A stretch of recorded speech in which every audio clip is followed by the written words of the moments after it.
સમગ્ર ગુજરાતમાં સ્થાનિક સ્વરાજની ચૂંટણીઓના પરિણામો પછી જે આખી ચૂંટણી પ્રક્રિયા દરમિયાન અને પહેલા લોકોમાં સરકાર સામે નારાજગી હતી, ચારે તરફ ભ્રષ્ટાચાર, પોલીસ અને પ્રશાસનના ગેરવહીવટને કારણે લોકો હેરાન પરેશાન હતા અને એની સામે પરિણામો વિપરીત આવ્યા. ત્યાર પછી પ્રદેશ કોંગ્રેસ સમિતિ તરફથી બધા જ ઝોન વાઇઝ સંગઠનના જવાબદાર હોદ્દેદારો પદાધિકારીઓ સાથે સમીક્ષા બેઠકોની શરૂઆત કરી છે. ઉત્તર ગુજરાત, મધ્ય ગુજરાત અને દક્ષિણ ગુજરાતની બેઠકો પતાવ્યા બાદ આજે રાજકોટ ખાતે સૌરાષ્ટ્રના 11 જિલ્લાઓ અને 6 મહાનગરોને સંગઠનના પદાધિકારી અને હોદ્દેદારો સાથે સમીક્ષા બેઠક કરી રહ્યા છે. જે રીતે બધા જ ઝોનમાં એક સૂર ઉઠ્યો, એક કોમન વાત આવી છે કે લોકોમાં ખૂબ નારાજગી હતી, સરકાર સામે ખૂબ ઉગ્ર રોષ હતો, પણ જે ચૂંટણી પ્રક્રિયા પારદર્શક રીતે થવી જોઈએ, ન્યાયિક થવી જોઈએ, લોકો કોઈ પણ જાતના ભય વગર ચૂંટણી પ્રક્રિયામાં ભાગ લેવા જોઈએ, એનાથી વિપરીત પોલીસ અને પ્રશાસનનો દુરુપયોગ કરીને પહેલા ઉમેદવારી ફોર્મ ભરતી વખતે પોલીસ અને પ્રશાસન દ્વારા અનેક ઉમેદવારોને ડરાવવામાં આવ્યા, દબાવવામાં આવ્યા, ધાક ધમકીઓ આપવામાં આવી. ફોર્મ પાછા ખેંચાવવાની પ્રક્રિયા દરમિયાન પણ આપ સૌએ મીડિયામાં જોયું હશે કે આખા ગુજરાતમાં જે રીતે પોલીસનો દુરુપયોગ થયો, જે રીતે પ્રશાસનનો દુરુપયોગ થયો, એ ગુજરાતના ઇતિહાસમાં પહેલી વખત પોલીસ જાણે ભારતીય જનતા પાર્ટીનો ખેસ પહેરી લીધો હોય એવી રીતે કામ કરતી જોવા મળી છે. આ સમીક્ષા દરમિયાન અનેક રીતે રજૂઆતો મળે છે કે ક્યાંક પોલીસ દ્વારા, તંત્ર દ્વારા પૈસાની રેલમછેલ, બુટલેગરોને, અનેક આરોપીઓને જેલમાંથી છોડવામાં આવ્યા અને એના દ્વારા પણ મતદારોને પ્રભાવિત કરવામાં આવ્યા. સાથે સાથે ક્યાંક ઉમેદવારની પસંદગીની પ્રક્રિયામાં, ક્યાંક કોઈ સંગઠનની જે કામગીરીની પ્રક્રિયામાં કે બીજી પણ જ્યાં નાની મોટી ક્ષતિઓ રહી, ચૂક રહી, એની પણ માહિતી લઈ રહ્યા છે. જ્યાં પણ પક્ષમાં રહેલા લોકોએ પક્ષના ઉમેદવારોને હરાવવાનું કામ કર્યું છે, પક્ષ વિરુદ્ધ કામ કર્યું છે, એની પણ માહિતી લઈ રહ્યા છે. અને જ્યાં જ્યાં સંગઠનમાં કમી છે, જ્યાં જ્યાં પક્ષના જ કોઈ આગેવાન કે કાર્યકરની કમી રહી ગઈ, ક્યાંક ચૂક રહી ગઈ, ક્યાંક પ્રજામાં જવામાં કાં તો પ્રજાનો પ્રતિભાવ કે આશીર્વાદ મેળવવામાં અમારા તરફથી ક્યાંક કચાશ રહી ગઈ, આ બધા જ મુદ્દાઓ પર વિસ્તૃત રીતે સમીક્ષા થઈ રહી છે. ને હું માનું છું કે આજે સૌરાષ્ટ્રની સમીક્ષામાંથી જે સૂર ઉઠ્યો છે કે ભલે પરિણામ એટલું અપેક્ષા મુજબનું ના આવ્યું, પણ કોંગ્રેસ પાર્ટીના કાર્યકરો, ઉમેદવારો, પોલીસ, પ્રશાસન, સરકાર, પૈસા, દારૂ ને તમામ જે અસામાજિક તત્વો હતા એની સામે મક્કમતાથી લડ્યા છે. લોકો એક વિશ્વાસ મૂકીને કોંગ્રેસના ઉમેદવારોને અનેક જગ્યાએ જીતાડ્યા પણ છે. અનેક જગ્યાએ નગરપાલિકા, તાલુકા પંચાયતમાં અમારી બહુમતી પણ આવી છે. જ્યાં પણ અમને પ્રજાએ વિશ્વાસ મૂકીને જીતાડ્યા છે, બહુમતી આપી છે, ત્યાં પારદર્શક વહીવટ કરીને બતાવીશું, ભ્રષ્ટાચાર મુક્ત વહીવટ કરીને બતાવીશું અને લોકોની અપેક્ષા મુજબનો વહીવટ કરીને બતાવીશું. અને એ અમારું સૌનો સંકલ્પ પણ છે. સાથે સાથે અમને સફળતા ભલે ના મળી હોય, પણ લોકોએ અમારા પર વિશ્વાસ મૂક્યો છે, અમારા ઉમેદવારોને મત આપ્યા છે. એવા તમામ જગ્યાએ જવાબદાર વિપક્ષ તરીકે જ્યાં પણ પ્રજાના નાણાંનો દુરુપયોગ થતો હશે, જ્યાં પણ તંત્ર દ્વારા ખોટું થતું હશે, ભ્રષ્ટાચાર થતો હશે, એ બધી જ જગ્યાએ પ્રજાનો અવાજ બનવાનું કામ એક જવાબદાર વિપક્ષ તરીકે કોંગ્રેસ પાર્ટી કરશે. આવનારા દિવસોમાં આખા સૌરાષ્ટ્રમાં જે ખેડૂતોના પ્રશ્નો છે એના માટે મૂવમેન્ટની શરૂઆત કરવા જઈ રહ્યા છે. જે યુવાનોના રોજગારની વાત છે એ મુદ્દાઓને લઈને પણ અમે લોકોની વચ્ચે જવાના છે. અને ખાસ કરીને જે ચારે બાજુ ભ્રષ્ટાચાર ચાલે છે, ગેરવહીવટ ચાલે છે, એને ખુલ્લો પાડવાનું કામ પણ કોંગ્રેસ પાર્ટીના કાર્યકરો અને અમારા ઉમેદવાર જે રહ્યા છે બધા જ લોકો કરવાનું આજે નક્કી કર્યું છે. સાથે સાથે આખા ચૂંટણી પ્રક્રિયા દરમિયાન જે પોલીસ અને પ્રશાસનના લોકોએ, જે બિલ્ડરો હોય કે મોટા ઉદ્યોગપતિઓ હોય, એ લોકોએ ભાજપનો હાથો બનીને કામ કર્યું છે, ભાજપના ઈશારે કામ કરીને અને કાર્યકર તરીકે કામ કરીને લોકોને ડરાવવા દબાવવાનું કામ કર્યું છે, મતદાનને ચૂંટણી પ્રક્રિયાને પ્રભાવિત કરી છે. એવા તમામ લોકોની પણ માહિતી મેળવી રહ્યા છે અને આવનારા દિવસોમાં એની સામે પણ સક્રિયતાથી એને જે ખોટું કામ કર્યું છે એને ખુલ્લું પણ પાડીશું. કેટલાક અધિકારીઓ, પોલીસના અધિકારીઓ છે, તંત્રના અધિકારીઓ છે, જેણે ભાજપના કાર્યકરો તરીકે કામ કર્યું છે, કરોડો રૂપિયા ભ્રષ્ટાચાર કરીને ભેગા કર્યા છે, એવા તમામ અધિકારીઓની મિલકતોની તપાસ થાય.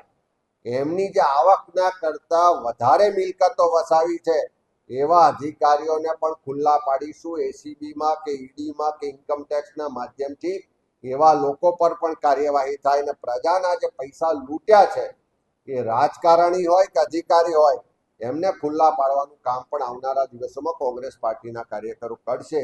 એ આજે સમીક્ષામાં નક્કી કરવામાં આવ્યું. અમે આજે આ સમીક્ષા બેઠકમાં જિલ્લા કોંગ્રેસ સમિતિના પ્રમુખશ્રીઓ, તાલુકા શહેરના પ્રમુખશ્રીઓ અને પાર્ટીના પ્રભારીશ્રીઓ બધાને અહીંયા સમીક્ષા માટે બોલાવ્યા છે.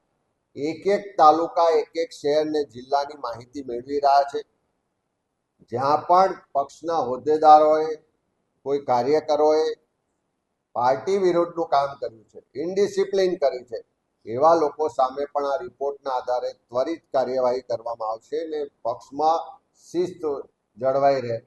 પક્ષ માટે કમિટેડલી જે કામ કર્યું છે એવા કાર્યકરોને આવનારા દિવસોમાં પ્રમોશન મળે, પ્રોત્સાહન મળે, એમને હોદ્દેદાર તરીકેની જવાબદારી મળે એ દિશામાં પણ કામ કરી રહ્યા છે.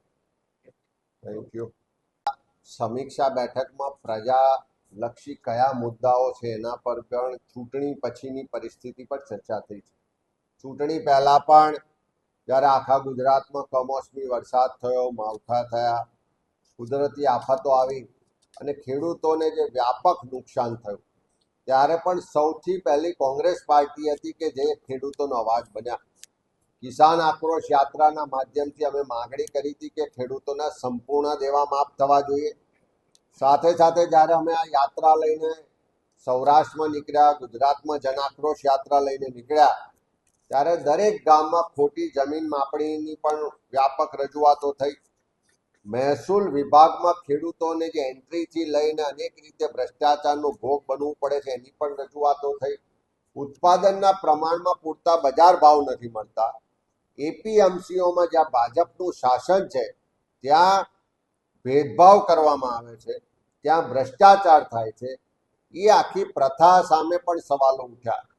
સાથે સાથે અનેક જગ્યાએ જે વીજ પોલ ઊભા કરવાની આખા ગુજરાતમાં અત્યારે ચાલે છે, મોટી કંપનીઓના, મોટા ઉદ્યોગપતિઓના લાભાર્થે ખેડૂતોના ખેતરમાં જબરજસ્તી પૂરતું વળતર આપ્યા સિવાય, પૂરતી મંજૂરી વગર જે પોલ ઊભા કરવામાં આવે છે અને એના માટે પોલીસ અને પ્રશાસન જ્યારે ઉદ્યોગપતિઓને ત્યાં નોકરીએ લાગી હોય એવી રીતે દાદાગીરી કરે છે.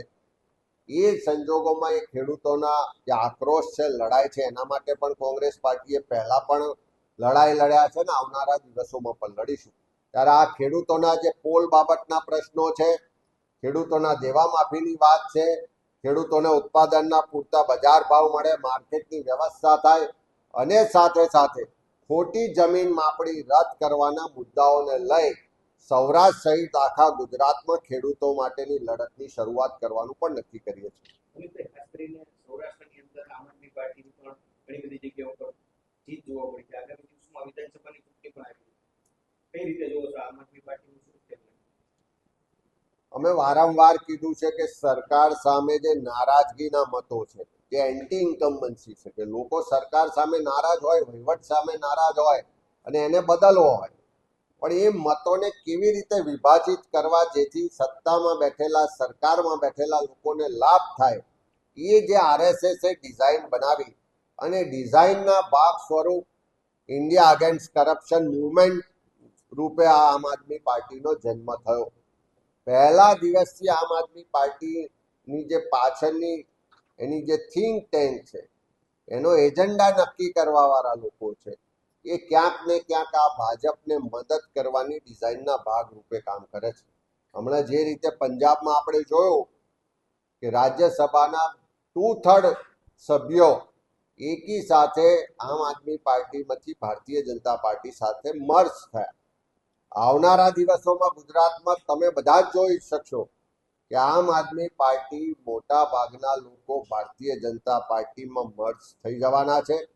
એમની વારે વારે ચૂંટણી આવે, 2022 હોય કે આ 2026 હોય, બધા જ અનુભવ જોજો કે સરકાર સામે લોકોમાં નારાજગી ખૂબ હોય, સરકાર સામે મતદાન કરવાની લોકોની તૈયારી હોય, પણ મતોને વિભાજિત કરવા માટે આમ આદમી પાર્ટીઓનો બીજી પાર્ટીઓનો ઉપયોગ કરવામાં આવે છે.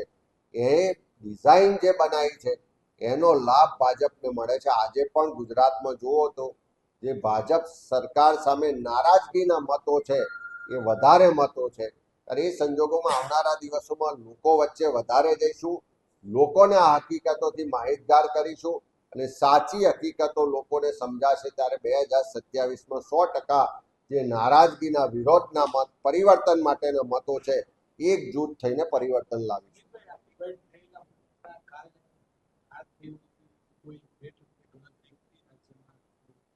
અમુક ટકા મતો આપને ગયા હોય, મોટા ભાગના કોંગ્રેસને મળ્યા હોય. આ જે સમીક્ષામાં બહાર આવી રહ્યું છે, કેટલાક પોકેટ્સ છે, ચોક્કસ વિસ્તારો છે કે જ્યાં આમ આદમી પાર્ટીને મત મળ્યા છે. મોટે ભાગના ગુજરાતના બહુમત વિસ્તારમાં આમ આદમી પાર્ટીને લોકોએ એટલા સ્વીકારી નથી, એવા પ્રમાણમાં મત આપ્યા નથી.